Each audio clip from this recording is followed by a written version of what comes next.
Hello దోస్తులు, welcome to my channel. నేనైతే ఇప్పుడు కోఫ్తా కర్రీ చేస్తున్నాను ఫ్రెండ్స్. కోకోనట్తో కోఫ్తా మీరు కూడా ట్రై చేయండి, డిఫరెంట్ ఉంటుంది. కొబ్బరి, పచ్చిమిర్చి, పుదీనా, కరివేపాకు తీసుకోవాలి, ఇలాచీ, సాజీరా అండ్ లవంగం తీసుకోవాలి. అన్నీ మిక్సీ పట్టేసుకోవాలి. మిక్సీ పట్టేటప్పుడు కొంచెం సాల్ట్, పసుపు యాడ్ చేసుకొని వాటర్ యాడ్ చేసుకోండి. మంచి ఫైన్ పేస్ట్ చేసుకోండి. గిన్నెలోకి తీసేసుకోండి. నా శనగపిండి కలుపుకోవాలి ఫ్రెండ్స్. ఎంత కావాలో అంత మీకు అర్థమవుతుంది. మంచిగా మిక్స్ చేయండి. మిక్స్ చేస్తే మీకు బాల్ వచ్చేలాగా ఒక బాల్ తయారు కావాలి. కోఫ్తా బాల్ తయారు కావాలి. అలా తయారవుతుంది అనుకున్నప్పుడు సో పిండి ఆపేసేయండి, పక్క పెట్టేయండి. అండ్ ఆయిల్ పెట్టుకోండి. ఆయిల్ వేడిన తర్వాత బాల్స్ రెడీ చేసేసి వేసుకోండి. డీప్ ఫ్రై చేసుకోండి. మంచిగా చిన్నగా పెట్టేసి ఫ్రై చేసుకోవాలి. లోపల దాకా బాయిల్ కావాలి. చూడండి, కోఫ్తాస్ అట్లా ఎంత టేస్టీగా ఉంటుంది తెలుసా ఫ్రెండ్స్. మంచిగా బాయిల్ కావాలి. అసలు కోకోనట్ తిన్న ఫీలింగ్ కూడా మీకు రాదు. చూడండి, క్రిస్పీ బాల్స్ రెడీ అయిపోయినాయి. ఇట్లా తిన్నా కూడా బాగుంటుంది. అండ్ నా ఇప్పుడు గ్రేవీకి ప్రిపేర్ చేసుకోవాలి.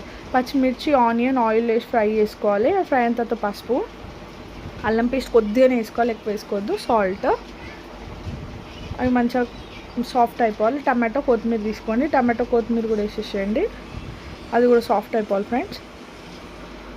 కొంచెం కారం యాడ్ చేసుకోండి. పచ్చిమిర్చి ఉంది కదా ఆల్రెడీ, అండ్ దీంట్లో మసాలా వస్తుంది. ఆ మసాలాలో కూడా కారం ఉంటుంది. చూడండి, ఇది కూడా మిక్సీకి వేసేసుకోండి. ఇది పన్నీర్ మసాలా దొరుకుతుంది రెడీమేడ్గా. సో పన్నీర్ మసాలా కూడా మిక్సీలో వాడేసేయండి. ఇప్పుడు ఆయిల్ తీసుకొని అందులో కొంచెం కరివేపాకు యాడ్ చేసుకోండి. మంచిగా కొంచెం పట్ ఉంటుంది. అన్న తర్వాత ఈ పేస్ట్ తీసుకొని పేస్ట్ యాడ్ చేసేసుకోండి ఫ్రెండ్స్. పేస్ట్ మంచిగా ఫ్రై కావాలి. కొంచెం ఇంకా పచ్చి వాసన పోయేలా ఫ్రై చేసుకోండి. కొంచెం చికెన్ మసాలా యాడ్ చేసుకొని 1 టీ స్పూన్, 1 అంటే 1 అంతే, ఎక్కువ వేసుకోవద్దు. చూడండి, ఇట్లా బాయిలింగ్కి రావాలి. ఇలా బాయిలింగ్కి వచ్చిన తర్వాత దగ్గరకు ఒక గ్లాస్ వాటర్ యాడ్ చేసుకోండి.